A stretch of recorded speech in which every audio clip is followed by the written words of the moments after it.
All right, let's get the show on the road.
In the shadows of the old library halls, where the dust is thick and the silence calls, books tell stories of the things unseen, of foxes wild and spirits keen. Whispers in the stacks they creep, ghostly chills that steal your sleep. Paranormal truths no one believes, they linger here like autumn's leaves. Bibles open to verses dark, stories written to leave their mark.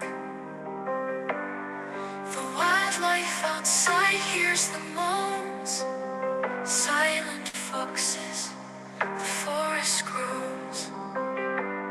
The past a beast you cannot tame, a history buff who knows no shame. Paranormal life outside hears the moans, silent foxes, the forest grows. The past a beast you cannot tame, a history buff who knows no shame. Paranormal tales in every spine, haunting truths that cross the line. Whispers in the stacks they creep, ghostly chills that steal your sleep. Paranormal truths no one believes, they linger here like autumn's leaves. Spirits waltz through moonlit air, books fall down as if to dare. Foxes howl in the wooded shade, they guard the truths that time forbade.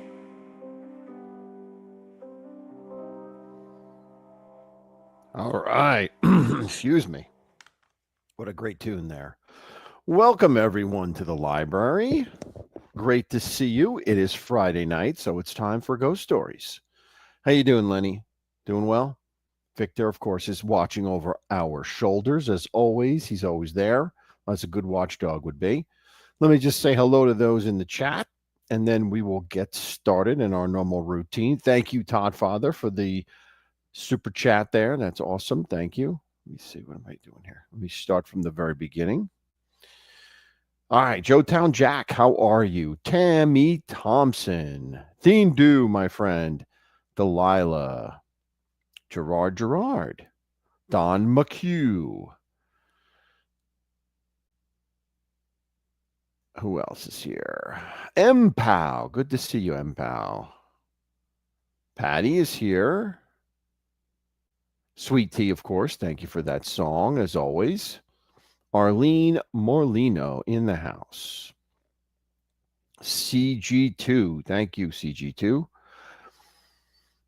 Sweet Tea herself is here, yes. CG2. Hollywood, good to see you, my friend. Hollywood, haven't seen you in a while. Great to see you again. Anyone else? Deb Roberts, thank you, my friend, for stopping in. And Suzanne, good to see you. So I was over just for a moment before I get started. I was over at Donna's channel, so you want to check her out if you can. I think she started at 7:30, so she's probably still on. I was just there for a minute just to say hi as I was preparing for the show. So she's doing her thing, so good for her.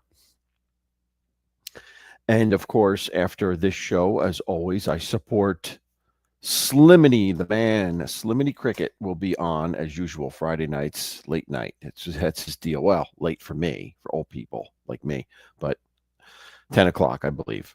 So anyway, tonight, we are going to talk about some stories from the state of Utah. So let's light our candles so we can get started here properly.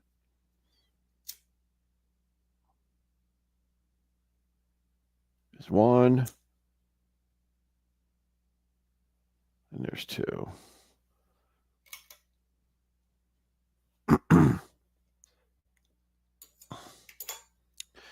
All right. That's the right setting, I believe. All right, so let's talk about Utah. So our first story is considered a legend, I guess. And it takes place, and it's more than one story. It's actually two stories in one. But the stories take place in the Salt Lake City, Utah cemetery. Now, the first story is Vincent. How are you, my friend? The first story is The Legend of Lillian Gray. And why it's called The Legend of Lillian Gray, I really don't know. But Lillian Gray was an individual who was born in Canada and moved to the United States. She was born in 1881, and she ended up dying in 1958. And her husband at the time had her buried in Salt Lake City Cemetery, which was the town in which they lived. Now, here's the peculiar part about this is that when she died, no cause of death was ever put on the death certificate, which was very rare in 1958. That was quite common in the real old days. But by well into the 50s, the late 50s even, there was well documented records of someone's death. What was the cause of their death? Well, Lillian Gray, for some reason, didn't have one. And her husband, when asked what the cause of her death was over and over again that the beast took her, a demon took her life. And he believed this so much that what he did was have it engraved on her tombstone. So let me show you what I'm talking about here.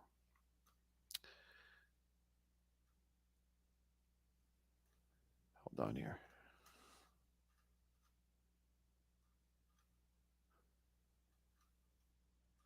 If I could find it, where on earth is it? Here it is. Wait, why is this here? Let's remove this. That's not what we want. We want this.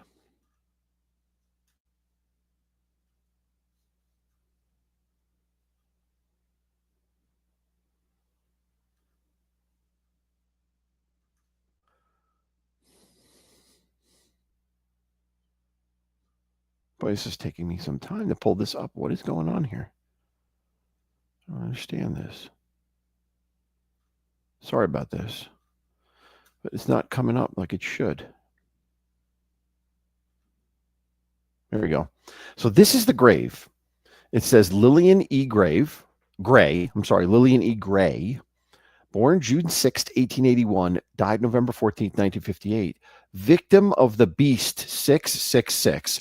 Now, this was engraved. This is there to this very day. This was on the tombstone by her husband. And over the years, people have asked her many times, what did you mean by this? And he always had a different story as to what happened to cause her death, that there were demons surrounding her and pulling her down, that spirits had taken over her body, all different types of weird stories as to what happened to Lillian Gray. So you can imagine how the existence of such a tombstone would be a magnet for things for teenagers, for Halloween enthusiasts, that type of stuff that goes on because of what's engraved on here. So it's a creepy little story. And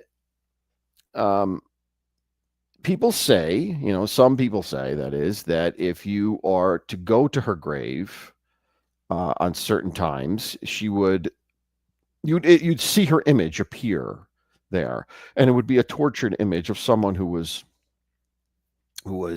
suffering, so to speak, at the hands of the beast, I guess, at the hands of Satan or the devil. And in this same cemetery, there's also a crypt, a mausoleum that is small enough. It's a one-person type of mausoleum, so it's above ground. It's like a little crypt. Now, if you're there looking for Lillian Gray, you only need to look around and you'll see this other crypt there. Now, this other crypt is called the Grave of Emu, E-M-O. And I'll show you what it looks like. And there's a legend behind this one as well. So you have two unusual graves right next to each other, or not really right next to each other, but in the vicinity, that attract a lot of attention and a lot of reaction. Now, the emu grave, it's really the grave or the crypt of someone by the name of Jacob E. Moritz, M-O-R-I-T-Z, but they see E-M-O, E-M-O, emo. That's where emo comes from, what have you, So let me show you what that looks like, because there's a story or a thing you do with emo's grave. All right, here we go.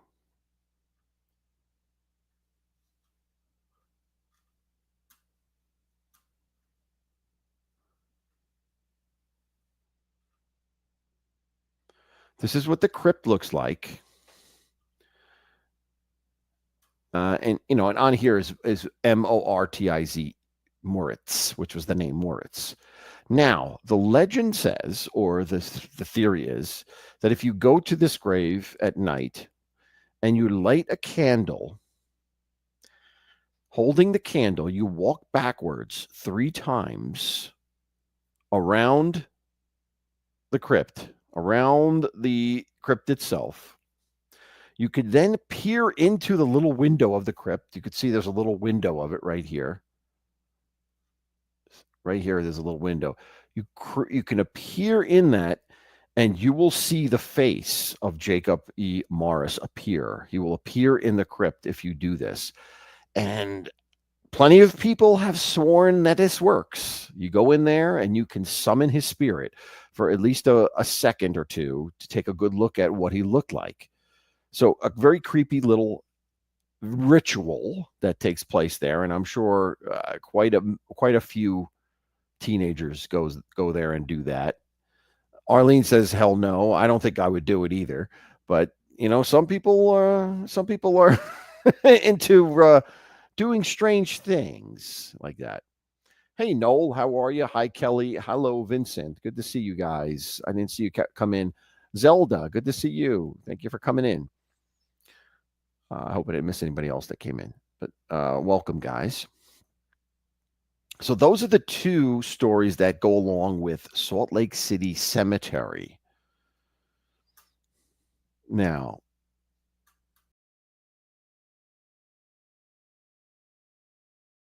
to this,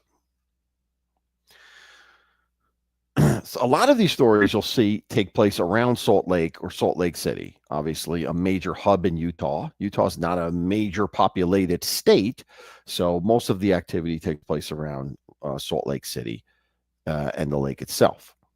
Now, the next story takes place on the lake of Salt Lake. The lake itself, next to the city, is a salt lake. That's where the name came from. Well, this story is about an individual by the name of John Baptiste. B-A-P. I'm sorry. Jean. Sorry, Jean. It's a French name. Jean Baptiste. B-A-P-T-I-S-T-E. Now, I looked for a picture of him, but I couldn't find it anywhere. But what I did find, and considering when he died in 1862, or the last time he was seen, let's put it that way. The last time he was seen, as I'll tell you the story, was 1862. But let me show you an article I found, which I thought was very, very interesting. Hello, Shannon. Good to see you.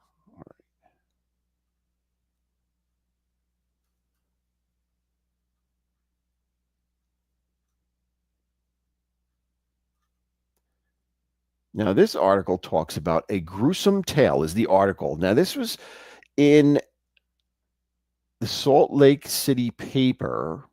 I don't know the name of it.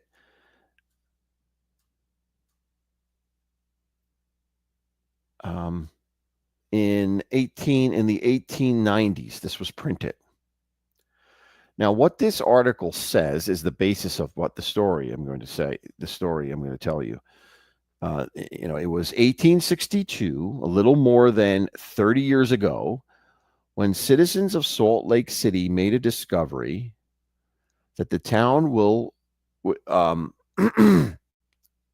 went wild with excitement, and it wasn't in a positive way. And it's all about Jean Baptiste, the grave digger, who turned out to be a grave robber. So the story goes that Jean Baptiste originally came from Australia. He originally was in Australia and came to the United States in about 1855. He was believed to have lived in Castlemaine, Australia. And his origin before Australia is up for debate. Some people say he came from Ireland, which a lot of people did from Ireland. And some people say he came from Italy, believe it or not. So it's an interesting thing because they don't think that many people did not think that he was Irish because of his difficulty with the language. And he had an accent. So we have an individual with a French name who came from Australia, who claimed to be Irish, and people didn't think he was Irish. So he's a guy wrapped in enigma. So he comes to Salt Lake City, and he gets this job as the town's grave digger. Now, this is 1855. Now, he takes this job, and I guess back in that day, you could support a family on such a job because he does. He ends up getting married. He has a couple of kids. He lives in a house. And everything seems to be copacetic with Jean Baptiste. He's an upright, standing citizen who just maintains the cemetery. Well, things get a little fishy and a little creepy when an individual from the Clausen family uh, gets killed by police. He gets shot by the police, and his name was Moroni Clausen, and he's shot by the police and killed. Now, his body was taken and given to the city to deal with because nobody could find his family at the time. So he was treated as if he was indigent. So his body is sent to the cemetery and he's buried in the Potter's Field section where it's just the city will pay a fee and he gets buried and that's it. Well, this happens. So be it. Several weeks later, the Clausen family shows up. They were from out of town. They had word that their relative had died in this manner, was killed by the police, and they want to exhume the body to have an autopsy done. So they go and they get an order to do so. When they do, to their horror, what they exhume is the body of their loved one is there, but he's completely naked and nothing else is in there but the body, just the flesh. Nothing else is there. So what was ascertained is that Mr. Baptiste actually stole all of the clothes, all of the jewel, everything from him, from this body. So the police go directly to Mr. Baptiste's home to find out, to question him on this. What happened here? Well, when they get there, they go into the house and they find 300 boxes of belongings. Now, what Mr. Baptiste was doing was robbing the dead. Everyone in that cemetery, he would take their clothes, the bodies, take their jewelry, everything, and house it in his house and sell it for money later on. So he was desecrating just about every grave in that cemetery at one time or another. Since he was the only caretaker, he could do what he do at will and nobody would know the better of it. He could always be doing something around a grave and maintain under the guise of maintaining it, but what he was doing was stealing all of the things of these loved ones of the dead.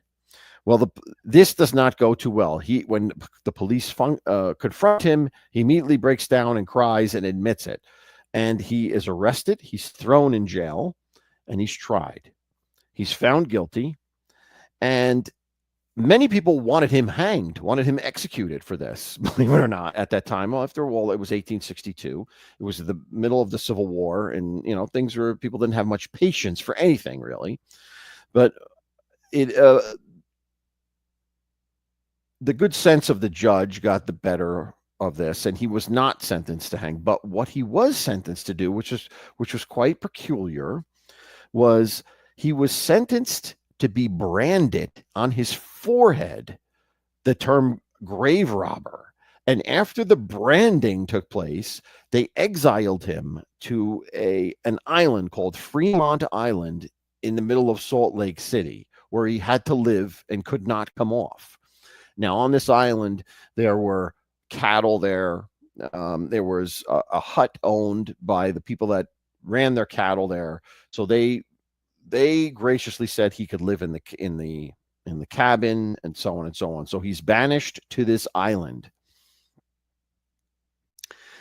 And there was the Miller family that owned the island at the time and the cattle. Well, one day, maybe a few weeks, maybe a month later, after his exile, remember, he's branded, so what's he doing?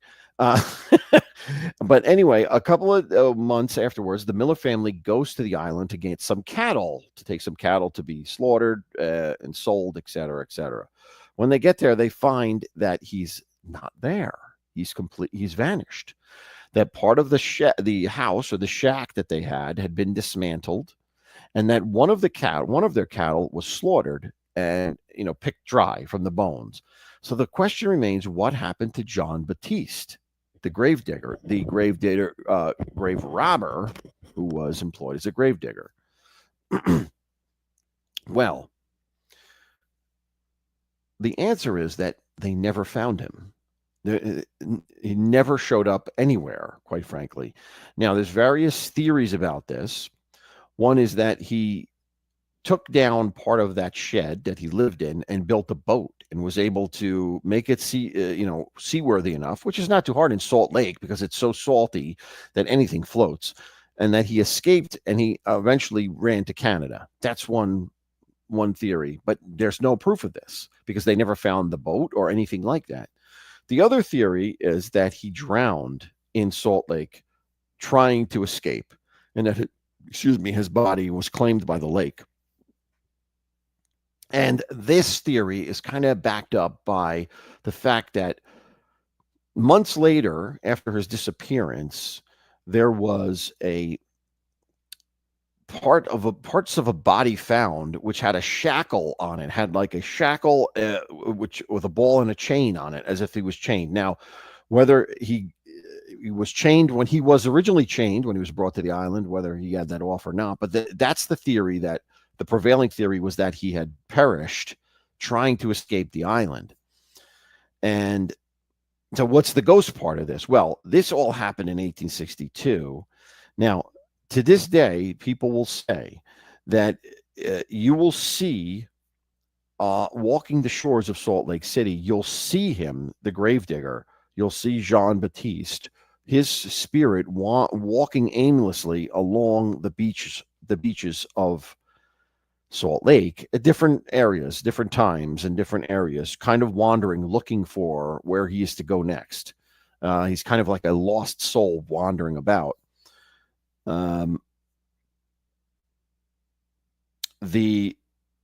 What he's described as is very tall with a coat, a long coat, and a dark hat, a dark long rimmed hat that kind of covers partial of his face. So those that see the spirit never see his face; they only see the lower part of, let's say, the tip of his nose down to his chin, and he just wanders quietly along the lakeside. And if you ever were to go up to him, he would vanish instantaneously.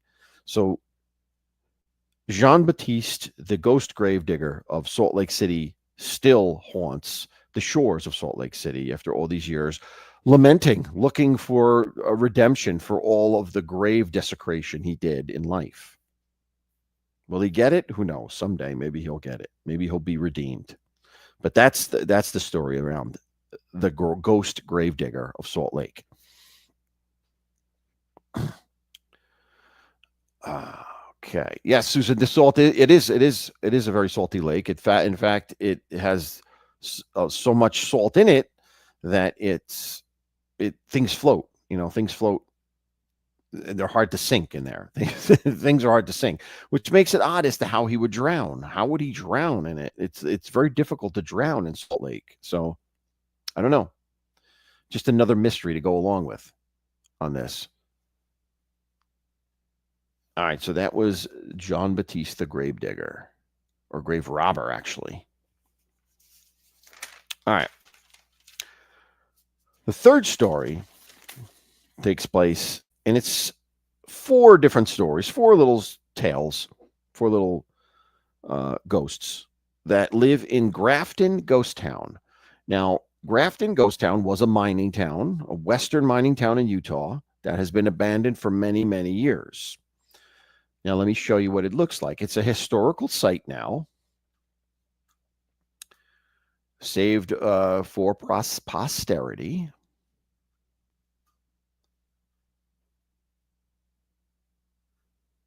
Let's see here. I got a couple of pictures here. Here's the first one. As you can see, it is your classic western town. Old buildings, abandoned old buildings with the cliffs in the background, the arid, dry land all around, the tumbleweeds, etc. It is indeed a ghost town. Abandoned. No one lives here and hasn't lived there in 100 years. So it's Obviously, a creepy place. That's one picture of it. Let me show you another picture. I'll show you a picture of some of the graves that are there, which, believe it or not, are from time to time still tended to by people, mainly historical society people these days, because relatives are nowhere to be found. They're so old. As you can see, the arid, dry, desert-like land here in the graveyard, and these ancient tombstones, very thin and very tall. And as you can see, here's one where roses, or not roses, some type of flower was placed on it. And then you have here, which are broken. These are broken tombstones that over the years, wear and tear, they just break from the weather. So it is a creepy, broken down place, which of course has its own ghost. It's not just a ghost town because it's abandoned. It has its own very ghosts. So let's talk about what ghosts we would find here. Now, the first ghost you might find here is someone called the White Lady. Now, this woman's name in life was Lydia. And it is said that when she was alive, she fell in love with a local rancher by the name of Thomas, and they planned to be married.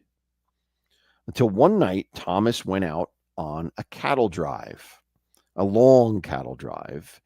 And in those days, it was quite dangerous. The thousands of miles they'd have to drive the cattle to get to a location to sell it. So, and all along the way, they would deal with weather, they would deal with tornadoes, they would deal with Indian attacks. So, robbers, cattle robbers that would want to steal them. So it was a very, very dangerous lifestyle to be a cowboy on a cattle drive. Well, Thomas was exactly what he did. So he went on this long cattle drive. Months passed and she heard nothing from him. Until one stormy afternoon, news arrived from some of the cowboys that had gone with him on the cattle drive. And unfortunately, the news was grim. It was that he had perished en route delivering the cattle in a stampede where the cattle had been scared or something and trampled him and killed him. So a horrible death for Thomas.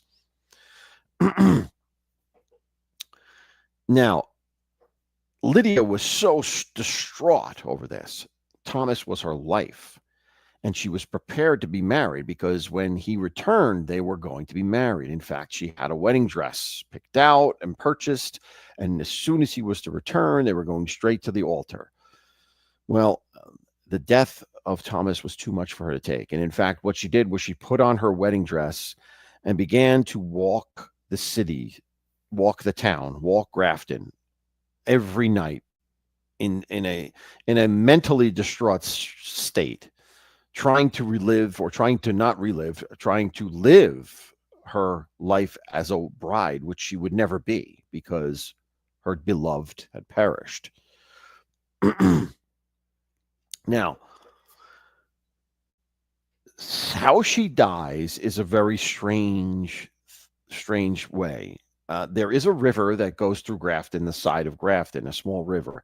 And it's said that one night where she was doing her nightly walks in her wedding dress, she took a wrong turn, wandered off, and got stuck in the river somehow, went in towards the river, and ended up drowning in the river. And they found her body there.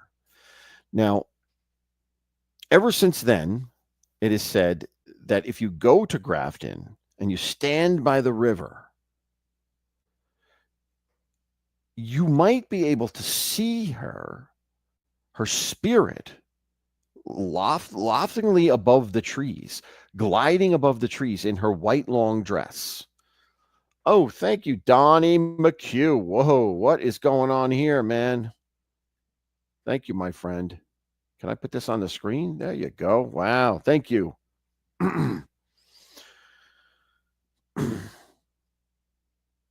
And also, but most people hear her calling, Thomas, Thomas, over the winds. So if you were to go to Grafton and you were to stay there and just quietly wait there by the river, you will hear at least her voice over the winds crying for Thomas. Thomas, come home. Thomas, come home.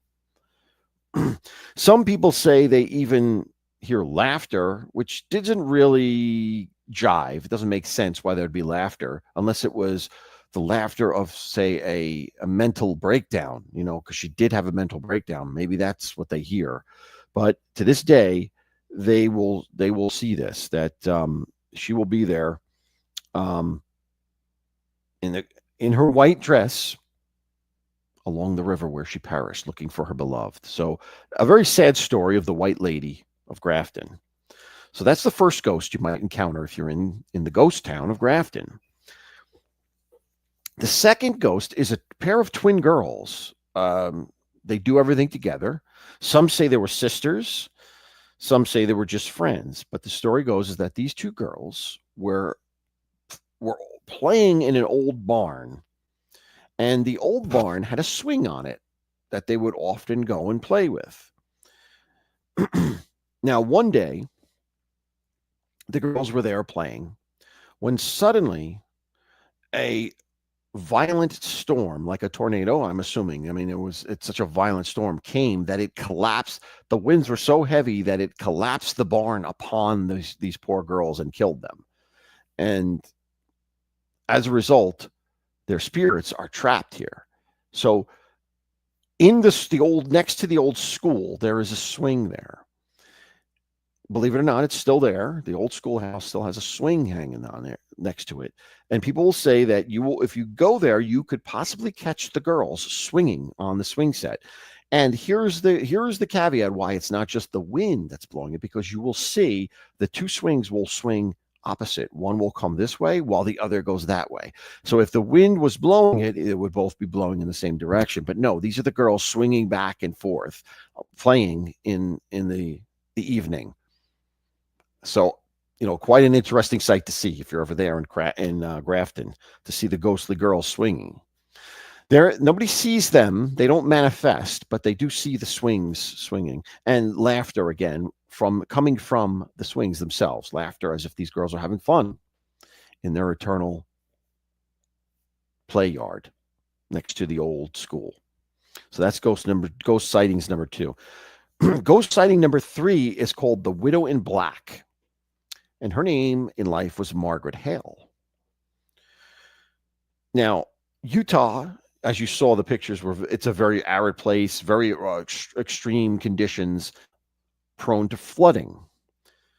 It is said that Margaret Hale lost her husband in a flash flood.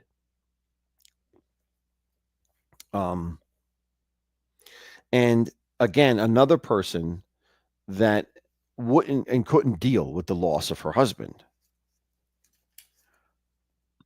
And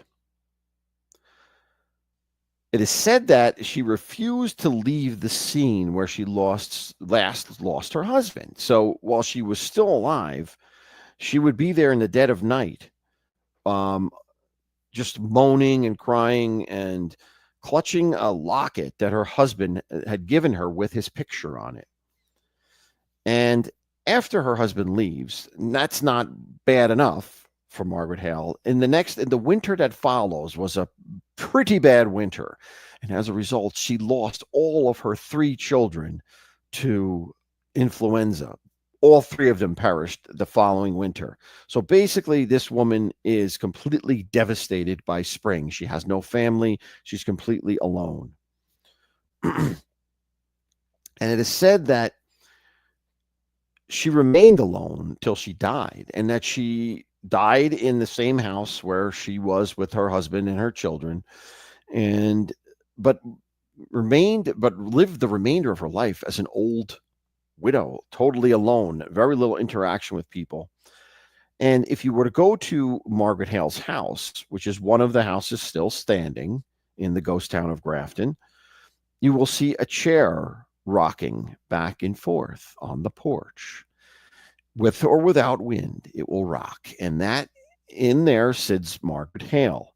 And some people say at dusk, you will see the eyes of Margaret Hale in that rocking chair as it rocks, glowing. Really creepy idea. glowing eyes in a rocking chair with no body, um, that would be pretty creepy to me. And some people even say they see her image in the window, in the upstairs window of the old building, that she'll manifest in the window and you'll see her peering out at you. So another sad story. I mean, Grafton was not a cool place to live, obviously, and that's why it turned into a ghost town. No one wants to live there anymore. And the last ghost story of Grafton is about the cemetery, which I showed you part of it. Now, it is said that if you go to this cemetery and you read off the names on the tombstones one by one, you call out the names, you will hear a whispering in the wind. The wind will come up.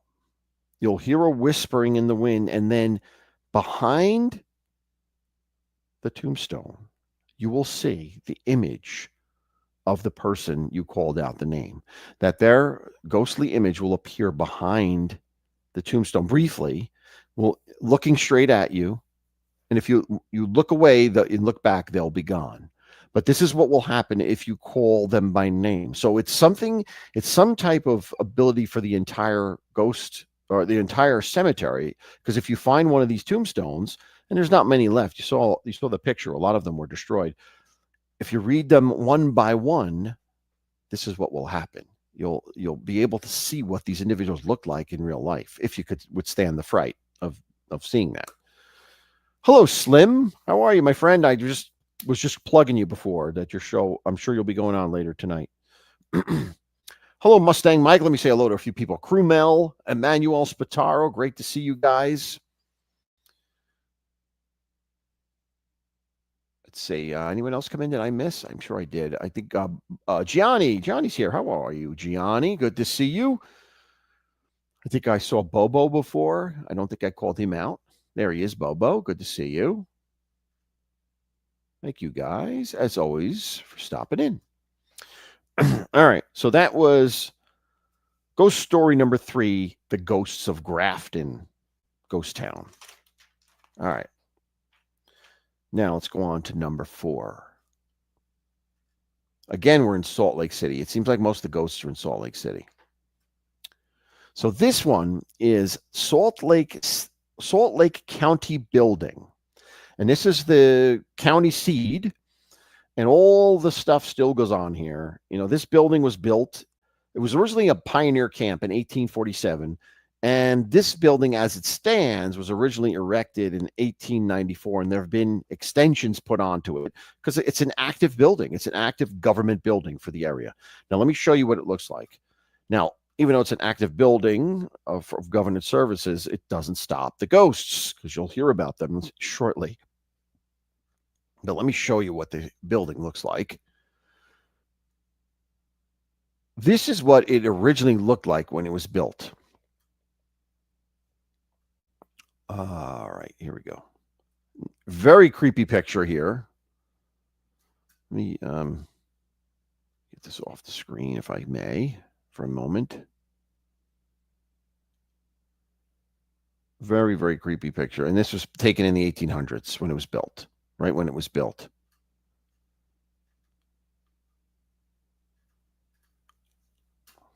I can't get McHugh's thing off of the screen. Well, whatever. I can't get it off. It's permanent. But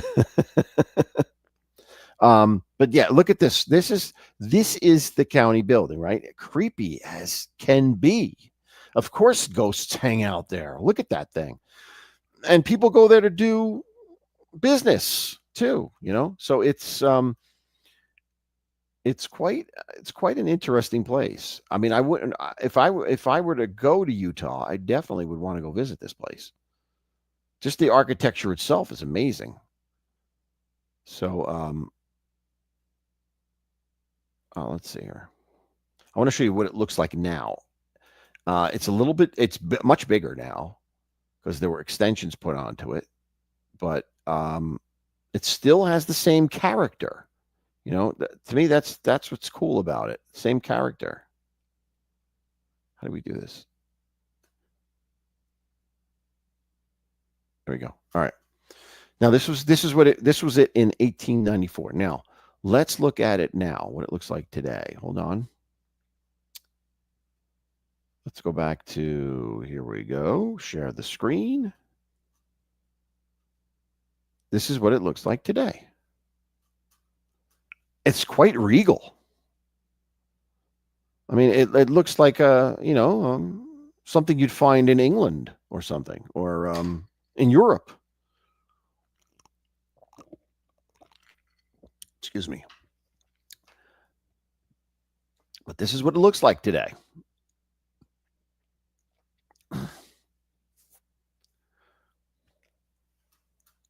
All right. Now let's talk about the stories. Now, obviously, a building of such character must have ghosts. At least that's my opinion.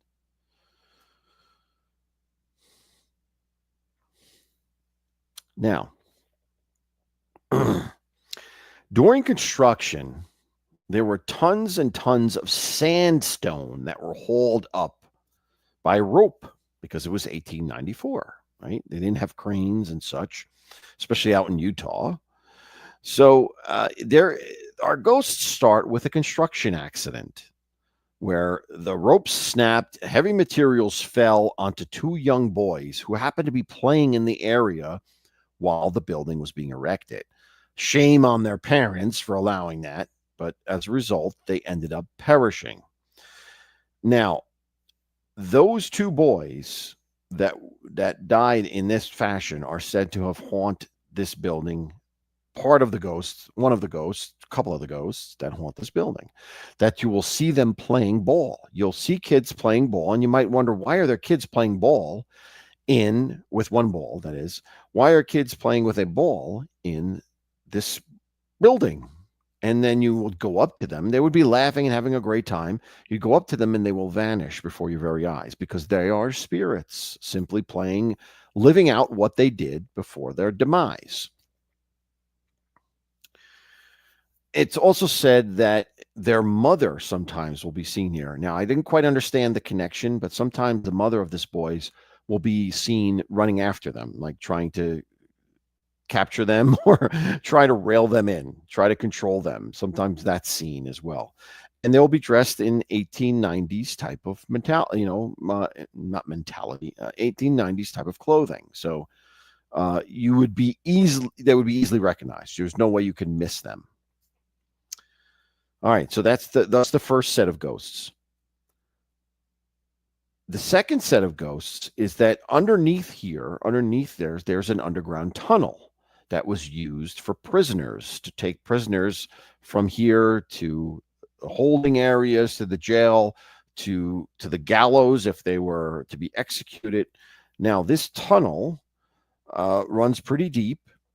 And it is said that if you're in this tunnel at night, you will hear the sounds of chains. And those sounds are the chains that linked the prisoners together as they were walking through this tunnel over and over again. The shackles that they were shackled, their ankle shackles together, and the chains they dragged, you'll hear that sound over and over echoing through the tunnels underneath this building into the jail cells. So quite an eerie thing to hear down there and see nothing happening, but hearing the sounds of change, a distinct sound of change. Chains, not change. Now, it is also said that on the 5th floor, you will hear singing, that some ghost, nobody knows who, nobody has named it or told it what it is or said what it is or anything like that, just some random ghost up there sings on the 5th floor. And then also on the 5th floor, you'll hear typing when there's no typing. There's no typewriters anymore, but you will hear the sound of typewriters typing away on the 5th floor. And you'll often feel the sense of being touched if you are wandering through the 5th floor, on your shoulder, on your arm, on your back. Nothing really harmful or painful, but just eerie and sends chills up your spine as if you're being touched by something.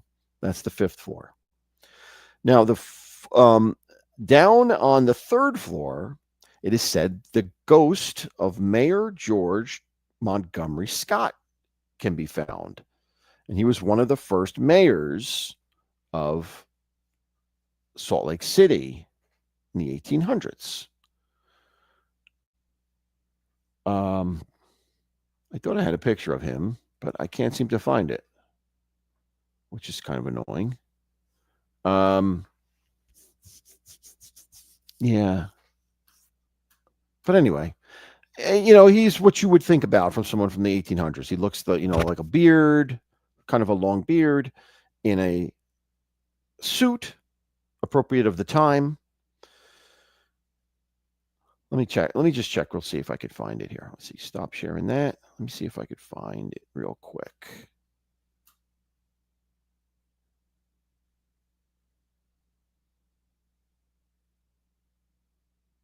No, it's not here. That's weird. That's strange. I don't know how that happened. Anyway, you don't need to see him. You get the picture. You get the idea, right? All right. But anyway, here's the interesting thing about this mayor is that he will be seen in his old office, which is no longer the present office of the mayor, but it's used for something else. So you'll see him sitting at a desk in his old office. And here's the interesting thing about it is that if you walk in there, you may be lucky enough to be touched by him. And what I mean by that is that he was notorious for what they called pressing the flesh, shaking hands really hard, shaking hands. This is what his forte was as a politician. And it said that if you go in there at the right time, he may come up and shake your hand like that. So you would feel a hand grabbing your hand and shaking it as if you're being shook by a politician. So to me, that would be quite an interesting experience to get the whole pressing of the flesh by a spirit from the 1890s. So who knows? He's a politician for the eternity, I guess. He's still looking for your vote, even after his death. And that was the ghost of Mayor George Thomas Scott. And then finally, in the courtrooms, it is said that you will hear the sound of a gavel hitting on the judge's desk. And and even at times you will see the long black robes appear of a judge. Nobody knows which judge this is because there's no record of a judge actually dying in there. But whoever this judge is, he loved his job so much that he doesn't want to leave. And from time to time, you may hear the gavel crashing down. And if you hear it and look up at that desk, look up at the big desk that the judge would sit at, he may appear to you wearing his black robes. So you have 5 different ghost sightings that take place in that building, which I think is probably appropriate considering what the building looks like. So there you have it, the Salt Lake County building and its 5 different types of ghosts. All right. Now, our last story takes place in the rail station, the Rio Grande Railway Depot. Now, let me show you what that looks like.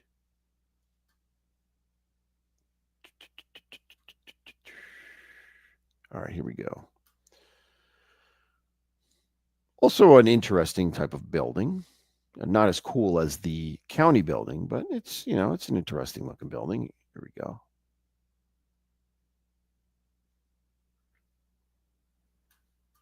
This is what Salt Lake Rio Grande Railway Station looks like.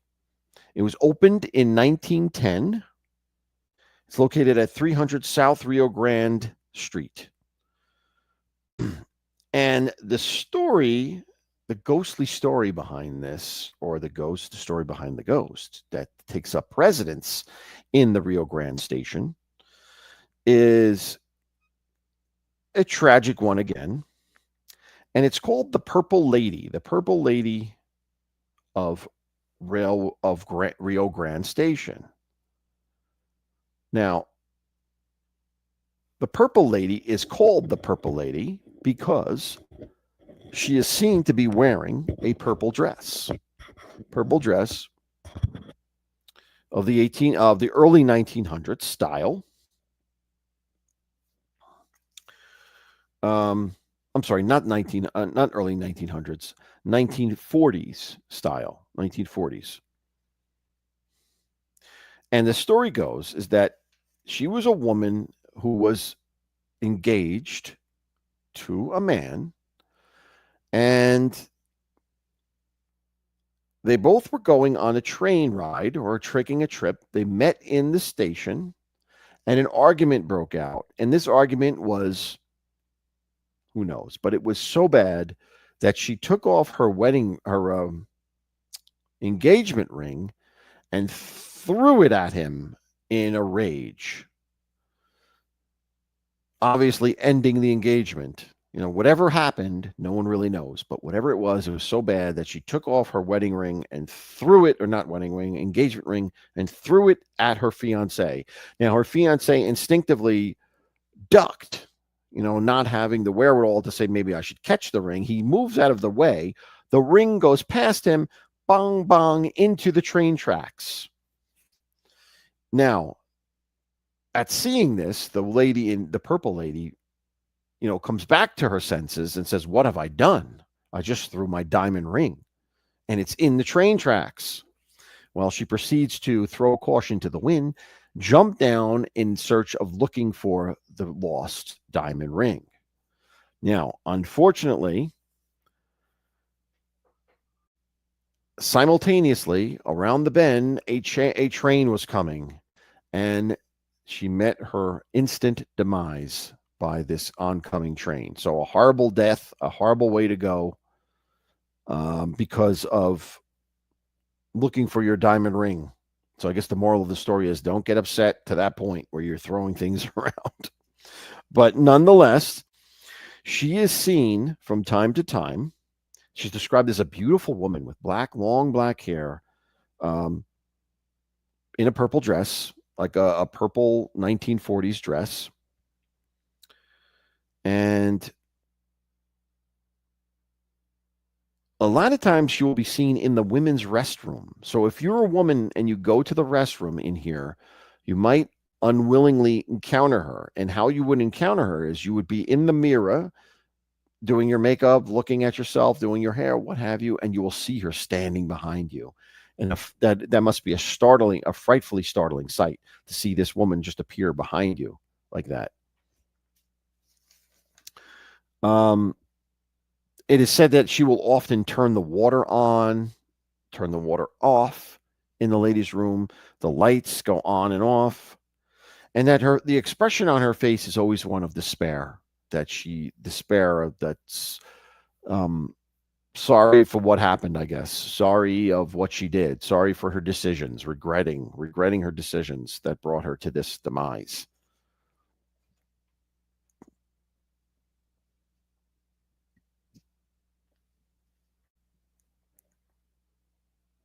So the Purple Lady of Rio Grande Railway Station is your fifth ghost story of Utah for the evening.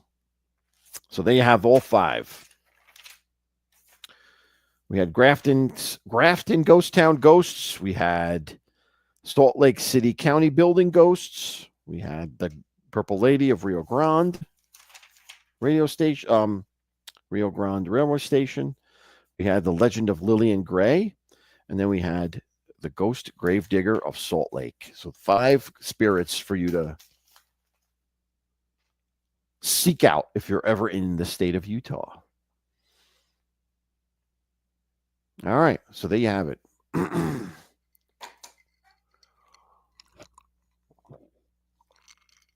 Oh, thank you, Gerard. Appreciate it.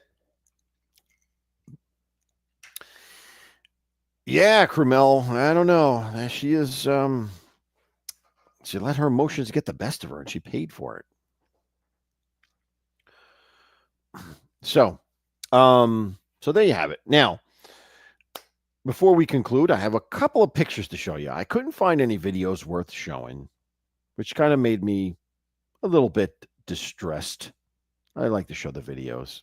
But I did find two pictures, two photos that I want to show you and see what you think about it.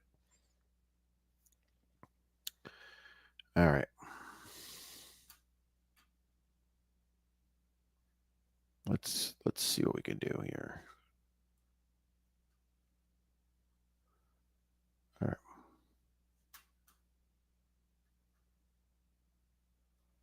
If I can get this working. All right, here we go. Hold on. We're almost there. All right, here we go. Now, this first photo was taken in 2015 in an apartment with 4 friends,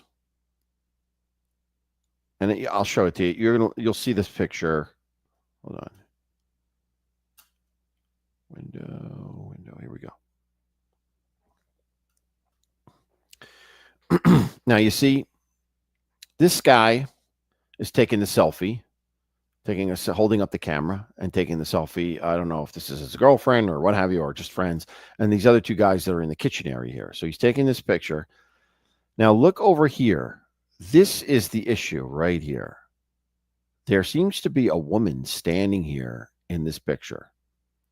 Now I'll play this because it's a video of a picture, really. It shows you different parts of it.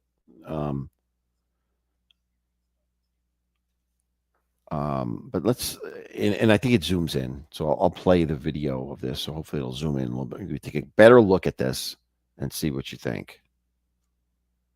Let's see here.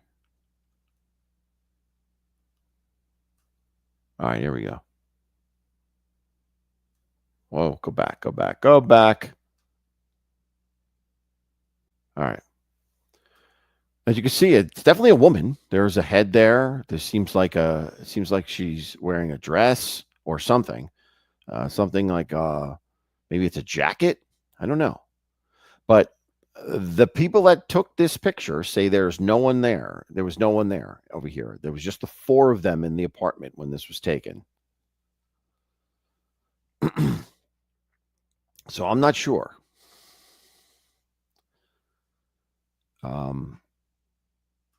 I mean, it's definitely a creepy picture. It could be a reflection. If you believe the story that goes along with it, it can't be a reflection of anyone because there's no one else in the apartment. But, you know, you got to take that with a grain of salt, right? It could be someone there, and this could be the result. But there's definitely something there that resembles a human being or a woman or a spirit of a human being. So it was it's a little. I just thought it was worth bringing up. It's a little creepy looking. It always fascinates me when people take pictures and then things show up in the pictures. So that's why I wanted to share that. So there you go with that one. All right. Let me stop sharing that. So that was one. Now let me see if I can get to the other one. If not, I can't. Where's the other one? Nope, that's not it. Hold on. Okay, here's the other one. Hold on. All right. Okay, here we go.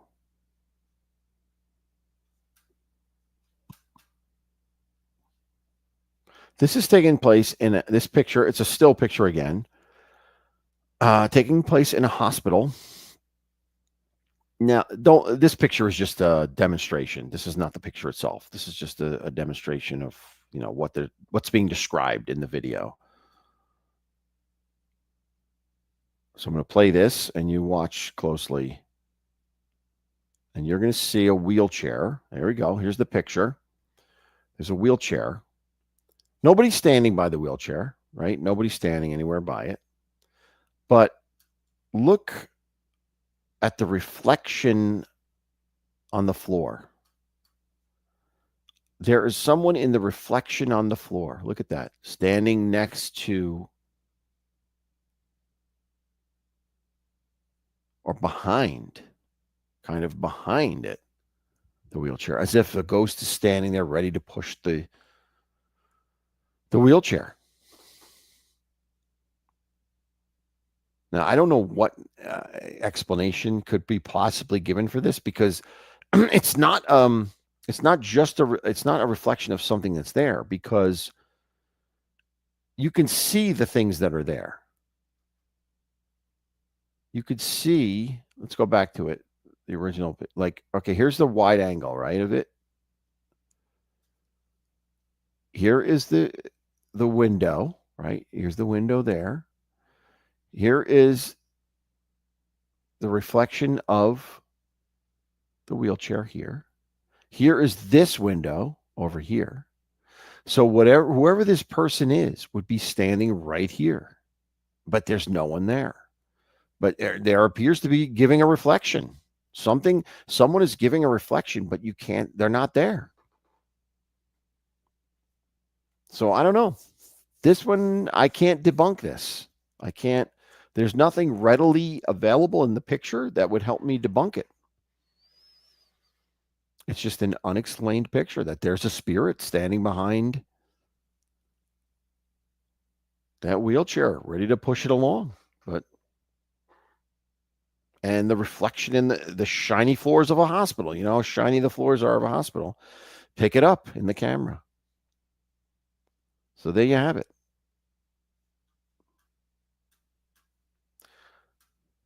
So hopefully next week I'll have some videos. I like the videos better. Although the pictures, I think mostly the pictures are more believable, though, to me. They're harder to debunk, the pictures. But the videos are more fun because there's something moving in it, right?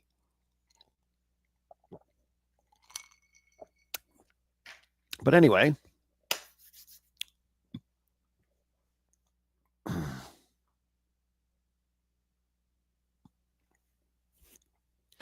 there you have it from Utah. So as always, I want to I'm going to express my appreciation for all of you stopping by, spending your Friday night with me, spending an hour with me. It's perfectly fine. You spend 10 minutes, you pay 5 minutes, who cares? Lenny is happy if you spend any time, right, Lenny? So am I. So thank you for coming by, and we'll hopefully see you next week. I don't know what it's going to be about. I haven't thought about it yet, but we'll see. We'll come up with something. And until then, I will say, I'll blow up my candles, and I'll say, stay scared. God bless.